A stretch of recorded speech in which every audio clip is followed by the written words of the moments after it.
He was a giant of the mountains, his heart thought to be as hard as the granite peaks he called home. But when two tiny, lost twin girls begged him for help, they witnessed something no one thought possible. The silent giant fell to his knees and wept. The reason for his tears would unravel a story of heartbreaking loss and a chance at redemption. This is their story. Silas Heston, known to the few trappers who dared to venture into his territory as bear, was a man who seemed carved from the mountain itself. He was immense, a towering figure of muscle and sinew, his skin weathered by years of sun and solitude. Strange, dark tattoos snaked up his powerful arms, relics of a past he never spoke of. He had come to these remote peaks a decade ago, a free man who had bought his own liberty, seeking a silence that the world of men could not offer. He lived a life of quiet ritual, governed by the seasons and the rhythms of the wild. He was a man of profound peace, but his eyes, if anyone got close enough to see them, held a deep, bottomless well of sorrow. He was checking his trap lines near the southern ridge, a routine he had performed 1,000 times, when the world tilted on its axis. He froze, his senses screaming that something was wrong. It wasn't the scent of a predator or the snap of a twig. It was the sight before him. Standing in the middle of the narrow game trail were two small children. They were identical twin girls, no more than 5 years old, with skin the color of rich earth and wide, dark eyes that held an unnerving calm. They wore simple, matching linen dresses, impossibly clean for children who were clearly lost in the wilderness. They were not crying. They were not afraid. They simply stood there, side by side, their small hands clasped together, looking at him. It was their stillness, their impossible presence in this desolate place, that struck him first. He slowly lowered the bundle of furs he was carrying, his mind struggling to process what he was seeing. Were they a trick of the light? Spirits of the forest? He took a cautious step forward, and one of the girls spoke, her voice a clear, small bell in the vast silence. "Are you the man they call Bear?" Her sister then spoke, her voice an identical echo. "We need your help. Our mama is sick. She is waiting." And that is when it happened. As Silas looked down at their two small, upturned faces, at their identical dark eyes, at the way their curly hair framed their determined expressions, something inside him, a dam of grief he had spent 10 years building, shattered into a million pieces. The strength drained from his massive limbs. A sound, a raw, guttural sob he didn't recognize as his own, tore from his throat. The giant of the mountain fell to his knees on the dusty path, his powerful body shaking with uncontrollable, racking sobs. He wept. He wept for a memory so painful he had buried it beneath a mountain of silence. He wept for two other identical faces, for two other small hands that had once clasped his.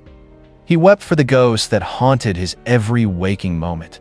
The twin girls, Cora and May, did not run. They were not frightened by this giant's sudden, violent grief. Instead, with a strange, solemn empathy that was far beyond their years, they stepped forward. Cora, the first to speak, reached out a tiny hand and patted his trembling, muscular shoulder. After a long, ragged moment, Silas managed to regain some measure of control. He wiped his tears away with the back of a hand that was as large as a child's head. He looked at the two girls, who were still watching him with that same unnerving calm. He didn't understand who they were, or why the sight of them had broken him so completely. But he understood their plea. "Mama is sick." It was a call for help he could not ignore. He rose to his feet, his body still trembling, his heart a raw, open wound. He had come to these mountains to escape his past, to live a life free from the pain of connection. But the past, it seemed, had found him, in the form of two small, mysterious children. He nodded to them, a single, heavy movement. He would help. He had to.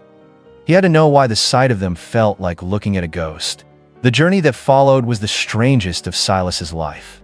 He, the master tracker who knew every inch of these mountains, was now being led by two 5-year-old girls. They moved with a purpose that belied their small size, their bare feet seeming to find a path through the tangled undergrowth that he had never seen. He followed in a daze, his mind still reeling from the emotional storm that had just ripped through him. Questions swirled in his head, each one more impossible than the last. Who were they? How had they survived alone out here? And why did looking at them feel like staring into the sun of his own forgotten past? He watched them, his tracker's eyes noting their resilience, their quiet communication through shared glances and subtle gestures. He saw them pause to point out a patch of wild berries he knew to be sweet, and then warn each other away from a plant with the telltale 3 leaves of poison ivy. They were children of this forest, as wild and as knowing as the fawns they resembled. He shared his meager supply of jerky and water with them, and they, in turn, accepted his offerings with a solemn gratitude, their large, dark eyes watching his every move. He saw no fear in them, only a complete, unwavering trust that he was there to help. After an hour of walking, they led him to a place he had never discovered in all his years on the mountain. A small, hidden alcove, perfectly concealed behind a curtain of ancient, weeping willows near a hidden spring. Inside was a makeshift shelter, constructed with surprising skill from branches and packed earth. And there, lying on a bed of soft pine boughs, was their mother. She was a beautiful woman, her features fine and delicate, but her body was racked with a violent fever. Her skin was hot to the touch, and a dark, ugly wound on her lower leg, swollen and red, was clearly the source of the poison that was coursing through her. A snake bite. From the look of it, she had been bitten at least a day ago. She was losing the fight. The woman, whose name he would later learn was Amina, drifted in and out of consciousness, her breath shallow and ragged. Her daughters knelt beside her, whispering her name, their previous calm now replaced by a raw, naked fear for their mother's life. Seeing the gravity of the situation, the fog of Silas's own grief cleared, replaced by the sharp, focused mind of a survivor. He was no doctor, but he had learned the hard medicine of the mountains. He gently but firmly examined the wound, his touch surprisingly deft for a man of his size. He knew what he had to do, and there was no time to waste. He sent the girls to fetch clean water from the spring and to gather moss, while he himself went to work. He built up the fire, his powerful hands moving with a swift efficiency. From his own leather pouch, he produced a collection of dried herbs and roots, the mountain's pharmacy. He ground yarrow to make a poultice to draw out the poison and brewed a strong, bitter tea from willow bark to fight the fever. He was no longer a grieving giant. He was a healer, a protector, his every action dedicated to the single purpose of saving this woman's life. For the rest of the day and through the long, dark night, Silas fought the fever alongside her. He forced spoonfuls of the bitter tea past her lips, changed the poultice on her wound, and bathed her brow with cool water. The twin girls, Cora and May, never left his side. They did as he instructed, their small hands helping in any way they could, their trust in him now absolute. They watched him with a strange sense of recognition, as if they were watching a long-lost family member finally come home. Sometime before dawn, the fever reached its peak. Amina's eyes shot open, but this time they were lucid. She was weak, but the fog of delirium had lifted. She looked at her daughters, then at the massive, gentle man who was caring for them. A look of profound, heart-wrenching recognition dawned on her face. Her lips parted, and she spoke his name, a name he hadn't heard spoken with such familiarity in a decade. Silas? It is you. Silas froze, his heart stopping in his chest. How did she know his name? He stared at her, truly seeing her, for the first time, past the haze of fever. He saw the familiar curve of her jaw, the same determined set of her mouth. He didn't know her, and yet, he did. She was a ghost from a life he had forced himself to forget. A single tear rolled down her cheek. She knew she was not going to make it. With the last of her strength, she reached into her dress and pulled out a small, carved wooden charm, a soaring eagle, its wings outstretched. She pressed it into his massive hand. "Promise me, Silas. Promise me you will take them. Take them to the settlement by the shining river, to the community, where we were going. Promise me you will protect them." He looked at the charm in his hand, a symbol he knew all too well. It was a promise of safety, of a new life for freed slaves. It was the same destination he and his own family had been trying to reach all those years ago. He looked at her, and at the two small girls who were now looking at him with their mother's pleading eyes. He didn't understand the connection, not yet, but he understood the sanctity of a dying mother's plea. He closed his hand around the charm, the wood warm against his skin, and he gave his word. He promised. A moment later, Amina closed her eyes for the last time, a faint, peaceful smile on her lips. Silas was left in the echoing silence of the shelter, with two orphaned twin girls, and a promise that would force him to confront the ghost he had spent 10 years trying to outrun. The morning after Amina's passing was heavy with a sacred silence. Silas chose a spot for her grave on a small rise overlooking the valley, a place where the morning sun would always touch first. He worked with a somber reverence, his powerful muscles moving with a slow, deliberate rhythm. The twin girls, Cora and May, sat together on a nearby rock, watching him. They did not cry. They were children of a hard world, and they seemed to understand the finality of death with a quiet, heartbreaking acceptance. They simply watched the man who was now their sole guardian, their trust in him, the only anchor in their suddenly parentless world.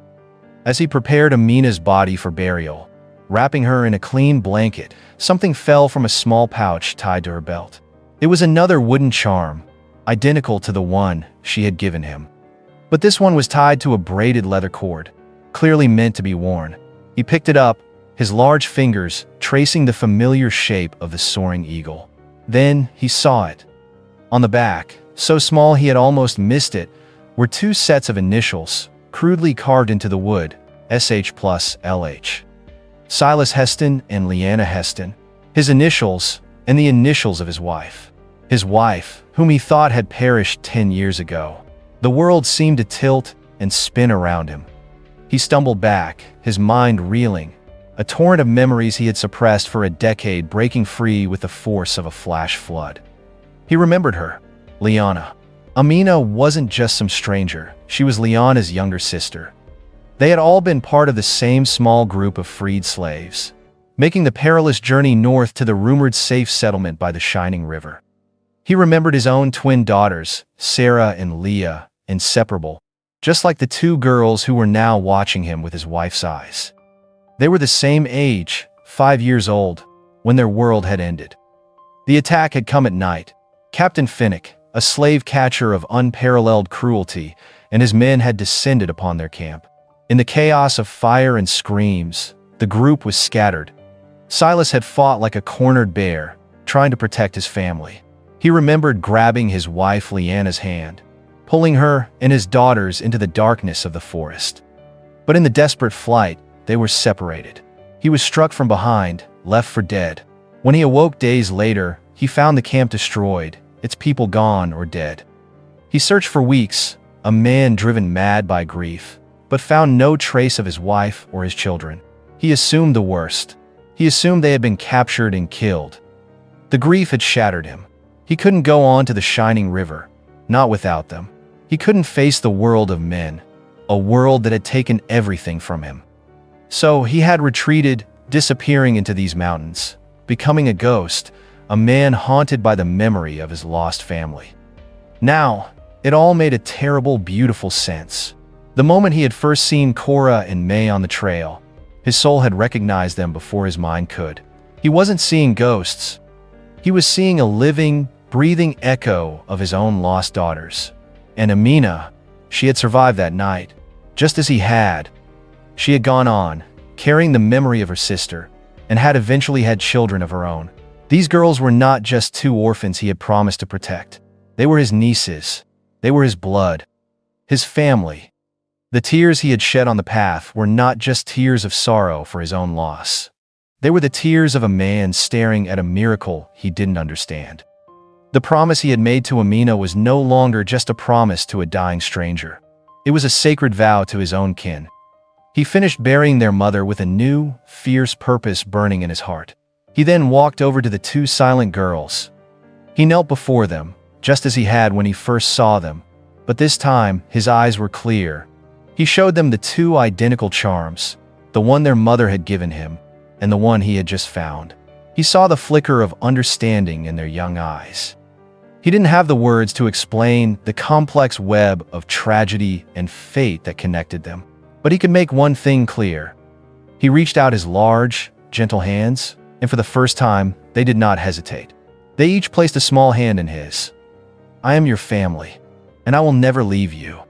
In the heart of the vast, lonely mountains, a family that was thought to be destroyed by hatred had been miraculously, heartbreakingly, pieced back together. But Silas knew their reunion was not an end. It was a beginning. Captain Finnick, the man who had shattered his world once before, was still out there.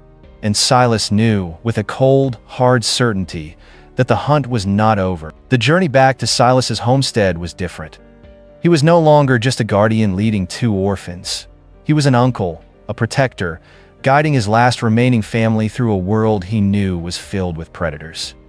The grief in his heart was still there, a deep, aching wound, but it was no longer a paralyzing poison. It had been forged into a new, sharp-edged purpose: to protect these children, to succeed where he had failed 10 years ago. He knew they couldn't stay hidden forever. Captain Finnick was a relentless hunter, a man who savored the chase. Sooner or later, he would find them. The old Silas would have run, taking the girls deeper into the wilderness, always looking over his shoulder. But he was not the old Silas anymore. The mountain had been his refuge from grief. Now, he would make it his fortress. He would not run. He would prepare for war. This was his all-in moment. The moment he stopped being a victim of his past and became the master of his future. His plan was simple and deadly.